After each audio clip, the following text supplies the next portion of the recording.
Hey everyone, and welcome to the Hitchhiker's Guide to AI. I'm your host, AJ Asver, and I'm really excited for you to join me on this ride. For this episode, I'm going to be joined by Josh Albrecht.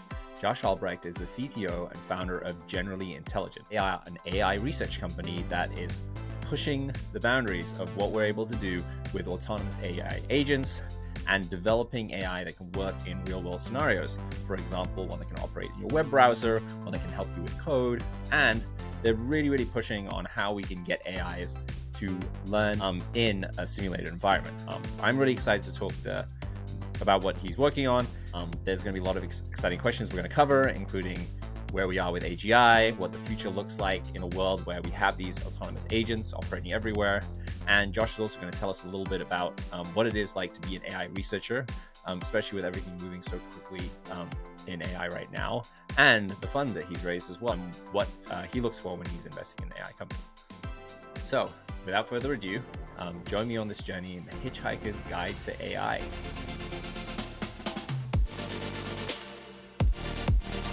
Hey Josh, how's it going? Great. Nice to chat with you, AJ.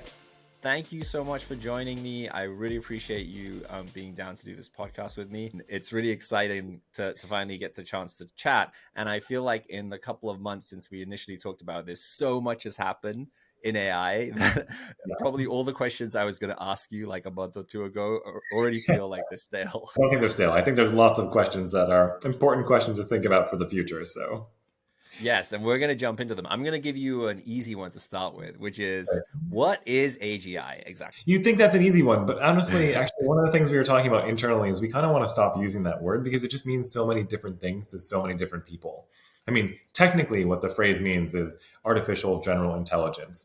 And people often use this to refer to a computer system that's capable of doing almost anything. But then what do you mean by anything? Like, of course, it can't go faster than the speed of light. Well, okay, so not anything, but like maybe anything that people do. But then people also use it to mean things that can, maybe it can do more than people can do, or maybe it can do less than people do in a certain domain. But it's kind of contentious where exactly that kind of level is for different abilities that any person might call AGI. And so we're trying to stay away from that term as much as possible and talk maybe more a little bit about like human level AI or human like AI or average performance in terms of average accuracy on some test set that's similar to humans. Like these are kinds of things that are a little bit more specific and a little bit easier to quantify and a little bit less contentious maybe. If we talk about it as being human level AI, and you mentioned actually in that case, like having some tests that you could perform and then see if the AI can complete it. Well, it's interesting to me you mentioned that because GPT-4 recently did a bunch of benchmark tests in their research, and they went from being the bottom percentile, I think, for like standard tests like the GMAT tests and MBA tests to now being in like the top 30% or something like that. So does that mean we have AGI already? It's an interesting question. I think it's something that people are still grappling with is, if some system does so well on these multiple choice tests, does that mean that we have AGI? In one sense, sort of, yes. Like in a sense, it's, doing better than an average person on like the, GMAT or SAT or whatever, right? But in another sense, like you can't just have that thing go and be a chemist or go and be a lawyer, right?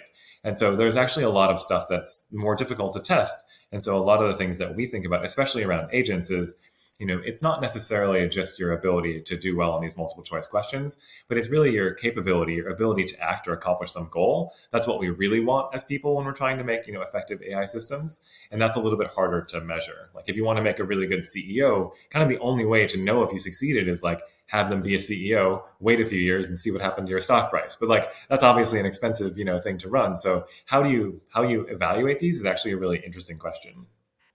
Yeah, it is a really interesting one. As you mentioned, the example of the CEO, there isn't really a good test for that, as you said, besides like having them run a company. I guess you could simulate that in some kind of environment, but then you need all these other agents to interact with this CEO that also need to be good too.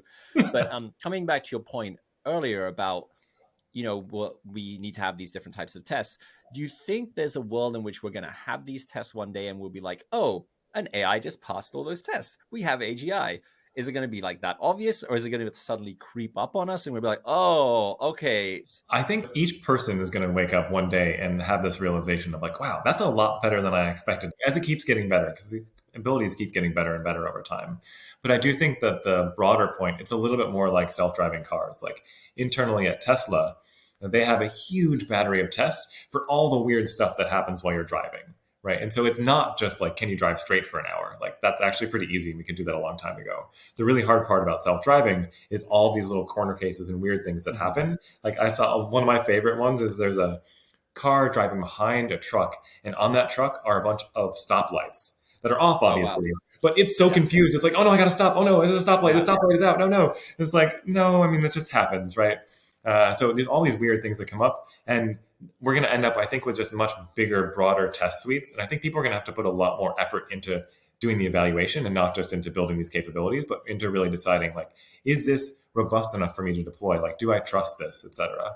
Yeah, and when you talk about self-driving cars, it seems like a great example because I feel like we're trying all these different ways to get self-driving cars to work, and now we actually have self-driving cars in San Francisco, picking Mm-hmm. up people, dropping them off. But I've often been stuck behind a self-driving car that's like stuck at an intersection because it doesn't know what to do, and it makes me wonder, like, actually, do we need to solve AGI first before we can solve self-driving cars? Some people, I think, at OpenAI were joking that it's almost possible that we get AGI before we get self-driving cars, Uh-huh. just because doing things in the physical world is really, really hard and really dangerous. If your bot that's like editing text, if that thing goes wrong, at most it deletes some of your text. If your thing that's driving at 2 tons of metal at 70 miles an hour goes wrong, like, it can have very serious consequences. So, in a sense, we might actually have like things that almost are capable of doing pretty much anything you want on your computer and still be pretty far from self-driving cars. I think one interesting way of creating like a simulation for that will be to have like a self-driving car environment, but all the self-driving cars are moving very slowly, and instead they use LLMs,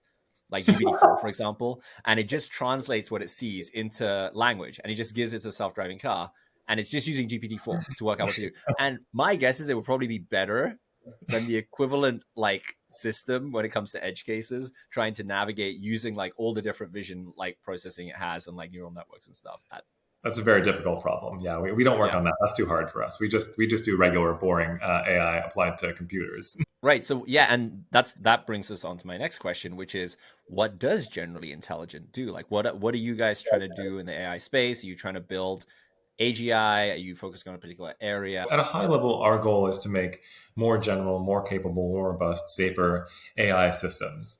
Specifically within that, we're focused on agents, and even more specifically within that, we're focused on what I would call sort of digital agents. So agents that act on your computer, say in your web browser, on your desktop, in your editor, that type of stuff, those types of environments. The recent advancements in AI, where there've been these agents running on top of GPT-4, for example, that can kind of autonomously complete tasks. Like Baby AGI is one I've talked about before, Auto GPT. Mhm. Is that kind of the type of agent you mean, where it's running on top of an LLM, or are you developing a specific model for agents that's different? It's a little bit of both, basically. Like right now, those things that are built on top of those language models were definitely not trained with this use case in mind. And Mm-hmm. so it's possible to kind of hack out an agent on top of GPT by asking, like, what should I do next? And then you do that thing. It has Right. no idea of like cause and effect, or the fact that like it is a participant in the world and its actions affect things that happen.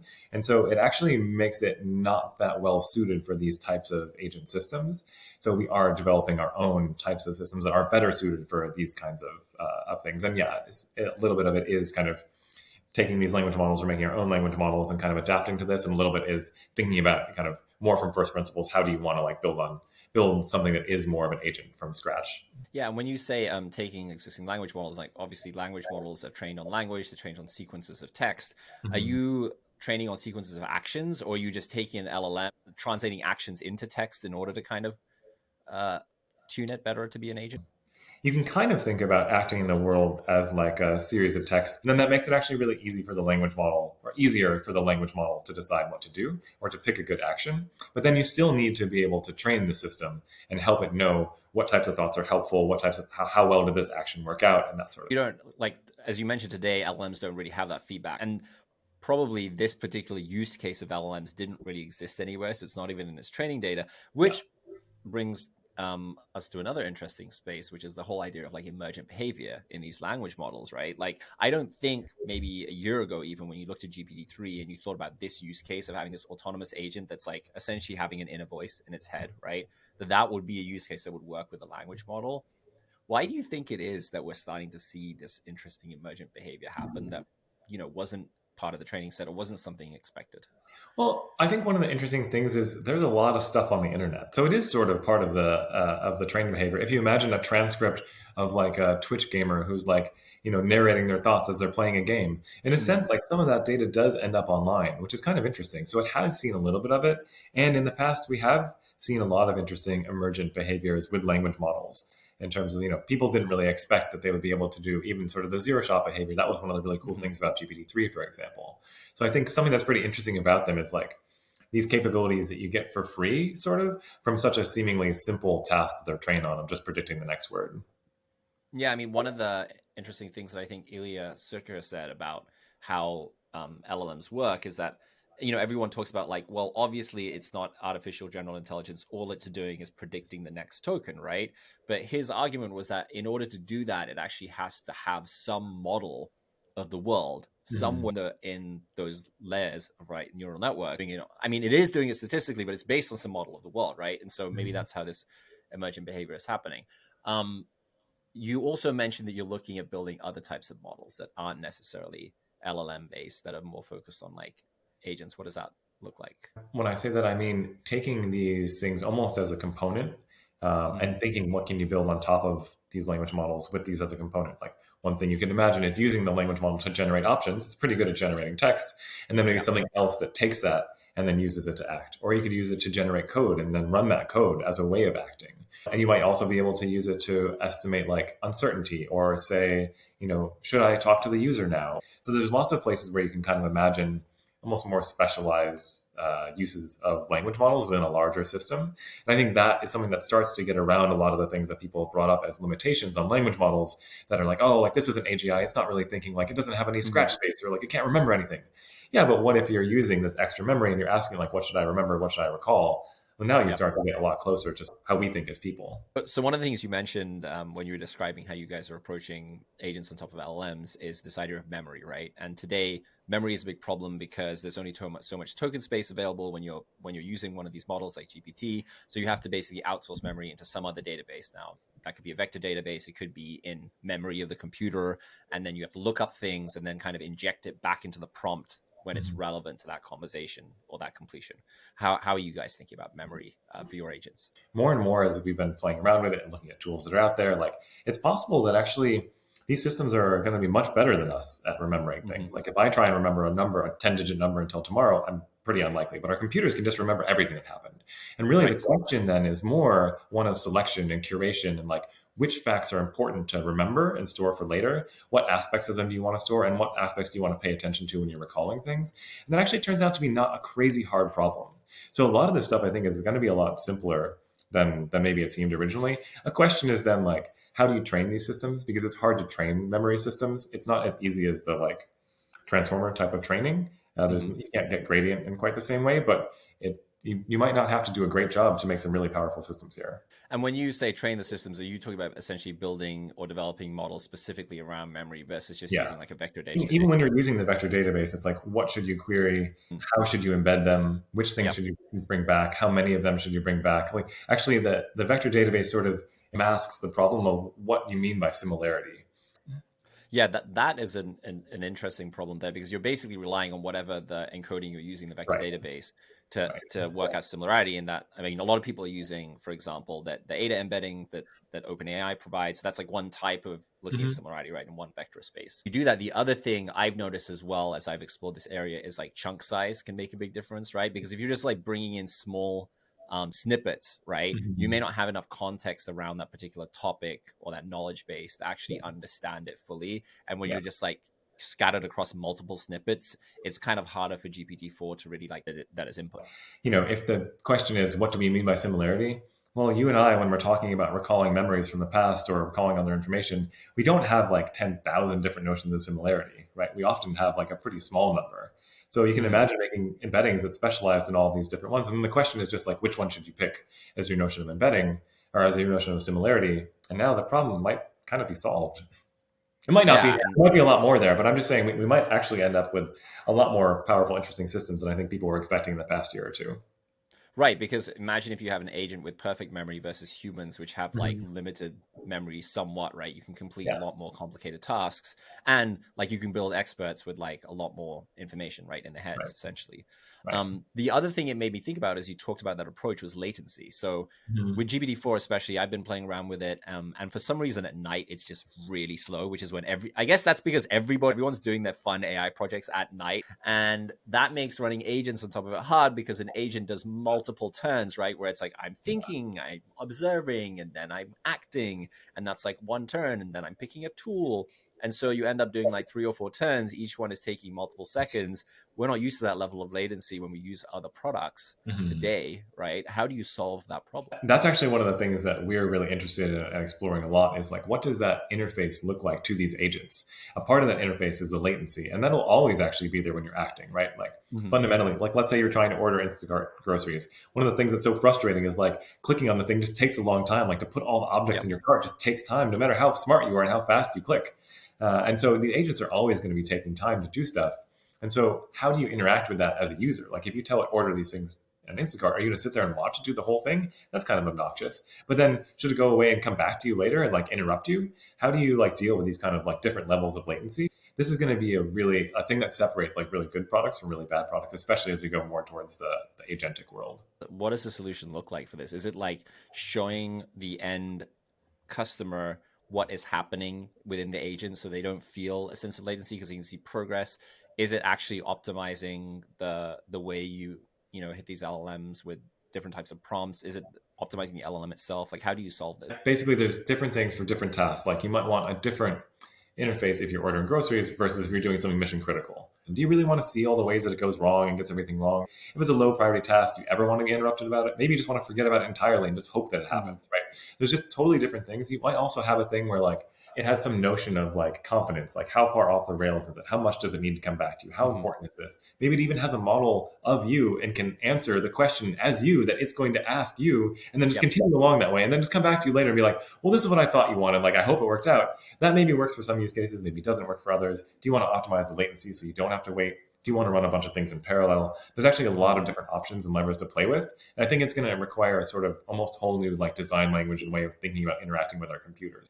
The bit about interacting with your computers and the way you think about that, I think, is an important one because if you think about if you actually had, let's say, an intern do some of the jobs of this agent, right? Mm-hmm. You would text them or you'd message them on Slack and you Yeah, wouldn't expect them to like immediately respond with the answer. They have to for go sure. do work, right? Yeah. But our experience of using chatbots, especially at GPT, for example, is that it immediately starts generating tokens for you, right? So your expectation if you use the same interface with an agent is that it will do the same thing. And so I think to your point, we need to somehow make people think this is more like a person you're talking to that's going to go do things and come back. And maybe what you want is for the chat part of it to respond very quickly. So it's always responding. But maybe what it says in the chat is like, oh, that's really interesting. Let me go take a look. I'll let you know when I finish it. Right. So it's like, or maybe it pings you via Slack. Maybe it sends you emails. Like maybe it uses other communication mechanisms that make sense for you.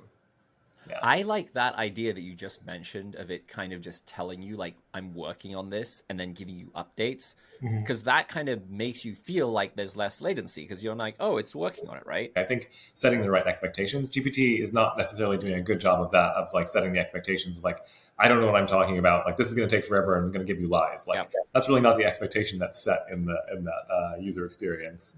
You have this illusion that it's a synchronous system, right? Where like you're asking a question and it's going and it's like thinking and it's printing statements as it thinks. That's actually not what's happening. It's doing a bunch of turns where it's just this prompt, complete this prompt over and over again, and it's printing every completion. So actually what's happening behind the scenes, it's this like actually this like stop and start experience where it's like doing a bunch of different um requests, right? And you can parallelize those, as you Right. said. Right. It's harder to do that in a sequence, though, when you're trying to do a sequence of thought. Have you guys thought about ways to kind of paralyze the chain of thought in some way? Like, is there smart ways of doing that? You have this kind of chain of thought as you're going through and thinking about something, but you don't necessarily need to make this sequential. You might, in a situation, ask like, well, what are all the questions that I could ask that would be helpful for me to decide the right thing to do next? And instead of answering them one at a time, you could do them all in parallel. You could have 100 Mm. copies, go answer all the questions, and then put them all back together again, and then answer the original question. So it actually doesn't need to go in sequence. And I think that's another thing that will start to see is like, when do you want to parallelize? How much do you want to parallelize? How much do you want to go sequentially? Where are the like limiting bottlenecks? The more you can take away from it being sequential, the faster it can be. Yeah, I mean, one interesting way to do that would be you have the agent essentially generate three different approaches to solve the problem, right? And then you can kind of have it do all three of those at the same time, come back, and then Mhm. combine the ideas to come up with an answer, which is really Yeah. cool to think about. Um, you're the first AI researcher that I've had on the podcast, though I know I've known you for a while, but it's the first time I'm getting a chance to interview one. And I think for many people that don't spend all their time in AI, especially in the research side, I know many people that are like hacking on AI, building things on top of GPT-4. We probably don't have a good idea of what AI researchers actually do. What is your day to day like when you're trying to build these agents and do this research? Even a lot of like software engineers that apply also have this kind of misconception like AI research is like this special different thing. At the end of Yeah. the day, it's really mostly software engineering. Like it's 90% software engineering basically. We're just writing a bunch of code, just twiddling our fingers on our keyboard, like looking at bugs, just the same kind of thing that we'd be doing if we were making some SaaS app or some consumer web app or whatever, except the bugs happen to be related to the weights or the models or the servers that we're training things on or the data or the pre-processing of the data. A lot of the tasks end up being very, very similar to normal software engineering jobs. The iteration times take a while, right? When you're training a model and then you have to go and test the model and it takes a while to train it. How do you deal with Yeah, I mean, I'm not sure how everyone deals with this, but how we deal with this is building our own tools so that that doesn't take so long, because we hate having to like wait around for things and have to like do everything manually. So we've built a bunch of tools internally to kind of reduce those iteration cycles to make it so we can iterate on much smaller models, etc. You do have to wait for these things to train, and they can take hours or days or even weeks sometimes. But usually you'll be doing a bunch of those in parallel. You can kind of watch them happening over time. Maybe you'll stop them early. It's actually much better than the physical sciences with like mice or biology, where you have to wait a really long time for cells to grow. Like we can get results much faster and much more reproducibly, which ends up being just a much more pleasant scientific experience, at least. Okay, talk me through it. I'd love to hear just Yeah. like high level. What are your arguments for Yeah. acceleration versus deceleration? Yeah, I mean, the deceleration ones are a little bit more obvious, basically. It's like, well, okay, I mean, if things are changing so rapidly, like we want time for people to adjust. We want time to like understand the capabilities of these models. We want time for sort of the theory side of things to catch up. It would be a little bit closer to historically how the rate of change that has been happening. So that might be a little bit safer from like an outside view. People are worried about, all sorts of different risks that come from these things. So we'd have a little more time to address those. Okay, that makes sense. There's like good arguments for deceleration. For acceleration, I think some of the arguments are actually similar arguments. Like if you're concerned about safety and you're concerned about the societal impact of these, there's a case that maybe you should go much, much faster now so that you break things. Not like horribly, but enough that people kind of wake up and say, like, oh wow, this is a big shift. Like we really do need to change things. We need to think about like how we, allocate capital in society, how we tax things, think about employment, think about like all these, like what happens, when we have AI systems that are capable of doing many of the things we do for work. Like how does that change? Like we could have a much bigger conversation if there was a very rapid shift than if there's one where if this happens slowly over decades, then what's really going to happen is you're just going to get kind of business as usual, but it's like, slowly, like there's sort of a slowly eroding away like the power that labor has, because like, oh, okay, like how much do you want to pay a person versus paying AI? Like you just have this like slow creep of things happening, and you never really get a chance to take a step back and say, do we want to re-architect this whole thing? Do we want to change things up? So I think that's one of the most compelling reasons to me for going even faster. Another is that it might, like there are fundamental limits to how fast we can go, like in terms of hardware and in terms of uh, just the amount of compute that's available at all. And so if we go really fast right now, we might not be able to go that much faster. And B, get to a place where we make these really powerful systems before we have so much compute laying around that they would be able to do a lot. Like right now, GPT-4 takes so many GPUs, it's so expensive to run, it's so slow. If you wait 10 or 20 years, you don't push on the algorithms, and now all of a sudden you have all this hardware laying around, and now you make the algorithms better. Like now you have a much sharper change where just all of a sudden overnight, like things are just dramatically more capable than they were. And so, you can imagine that actually being a little bit more dangerous even. One of the things I've been thinking about that I think Andre Karpathy kind of talked about is this analogy that like GPT or any of these LLMs are kind of like very slow language based CPUs. They're like Mm-hmm. CPUs that use natural language, right? And the power of that is like all of a sudden we could abstract something that was like assembly code into a language that anyone can understand and talk about, Mm-hmm. right? But because they're slow, we're limited by how much we can use that CPU, right? The clock Yeah. speed is like a very slow clock speed. But now Yeah. imagine a world where you could like have a language based program, but the clock speed is like the speed of, I don't know, 1990s computer, right? That's like extremely powerful. I feel like in that case, these agents would be like immediately solving problems, coming up with answers, and we'll hit like the limitations of other things like bandwidth, the internet speed, and stuff like that, right? Mm-hmm. Mm-hmm. Um, that seems like both exciting and terrifying at the same time. Yeah. There have been folks in the technology industry as recently as the last couple of weeks. I think like one more vocal one has been like Chamath Palihapitiya urging for regulation in the space Mm-hmm. and like government to step in to regulate. I've been really struggling to understand how that would work, especially when there are so many open source models available. There's also this argument of like, oh, that's going to slow us down, and then foreign adversaries will be able to move faster.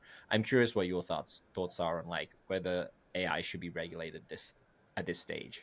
I think it definitely makes sense to start thinking about it. Like it takes so long on the regulatory side that it's at least worth starting to have that conversation. I think in practice, it's hard to know, as you said, like what exactly would those regulations be if you had to write them today.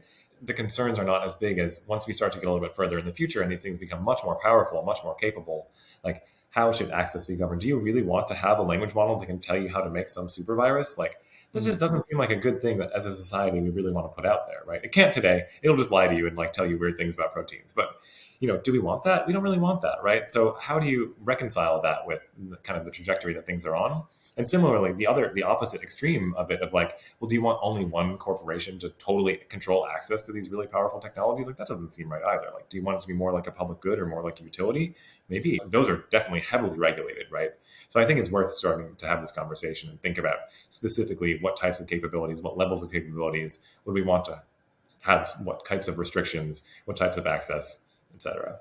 I do think it's important that we start thinking about this. I am a little bit more skeptical that like at least in the US, how I've seen, government work, that they'd be able to wrap their heads around this. I mean, we've seen like, the Congress hearings for all kinds of different like technology companies, and the questions that are asked are so far away from like what's happening and the kind of state of the art in technology. For AI, I feel like it's going to just be one really scary and at the same time really hard for people to wrap their head around it. Yeah, which I think is actually why it's worth starting to have this conversation now. Is it's going to take some time to educate people and get people up to speed about how do these systems work, what are the pitfalls, what are the pros, what are the cons. Like just helping people establish a better understanding of this is just going to take some time, and it seems worth doing that now. The systems are just going to be more complicated and more powerful in the future, so that problem is not going to get that much easier unless we kind of start putting in some effort now. With the regulation piece in mind, one of the things you and I have talked about in the past is like, how do you measure the impact of AGI on society? And you described this really interesting concept to me that I haven't been able to stop thinking about, which is kind of universal unemployment. In the past, what we've seen is that technology has normally led to actually more employment and more jobs and like, more growth, et cetera.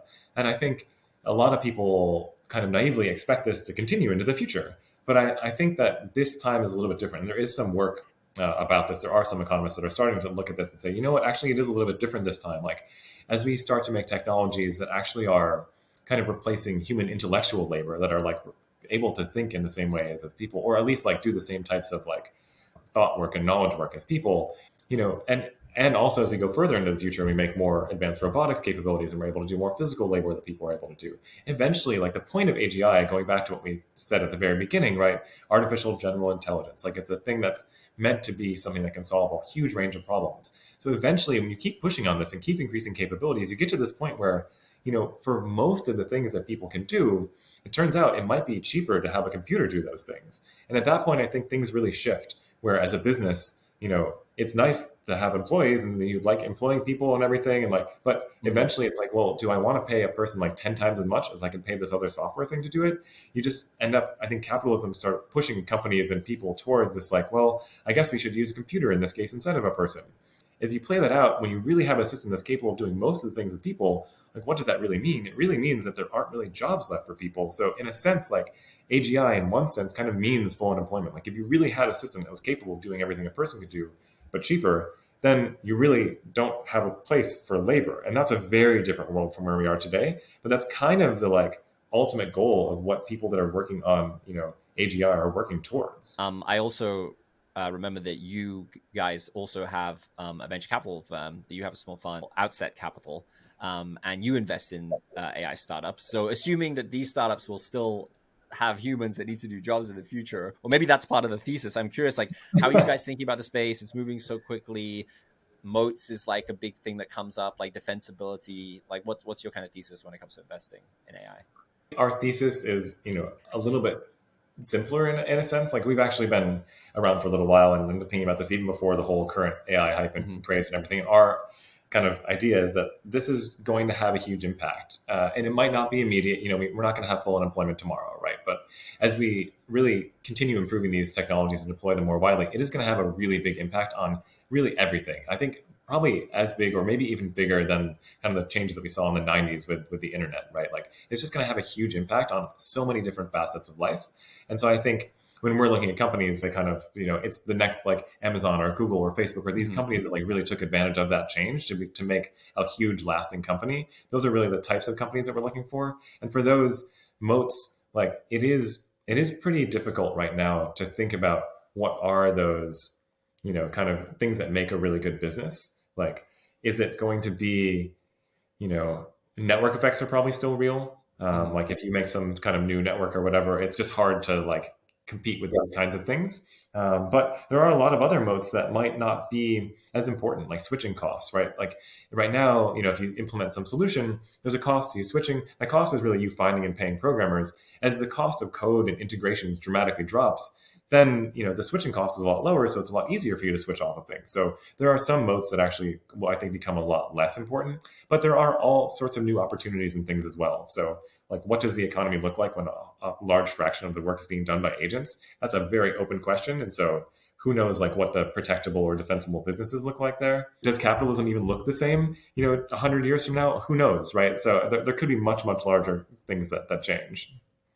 That's a big question for us to end on, I think. Does capital even look the same 100 years from now? Maybe even 50 years from now. I often wonder what my kids' experience of like work is going to be like when they turn 18. They're only 4 years old right now. And I talk to them about AI and they're like, wait, so AI is going to be running everything? And I'm like, no, but maybe in the future. But we just don't know, like you said, right? Josh, it was an absolute pleasure talking to you. Thank you so much for the time. This was a riveting conversation. Really appreciate you being down to chat with me on the Hitchhiker's Guide to AI. And for everyone listening, thank you so much for joining me for this episode. Please hit subscribe if you enjoy the podcast. And Josh, where can we find you? Just go to generallyintelligent.com or Twitter. We're on both. Awesome. Thank you so much, Josh. Have a great day. Thanks. Bye.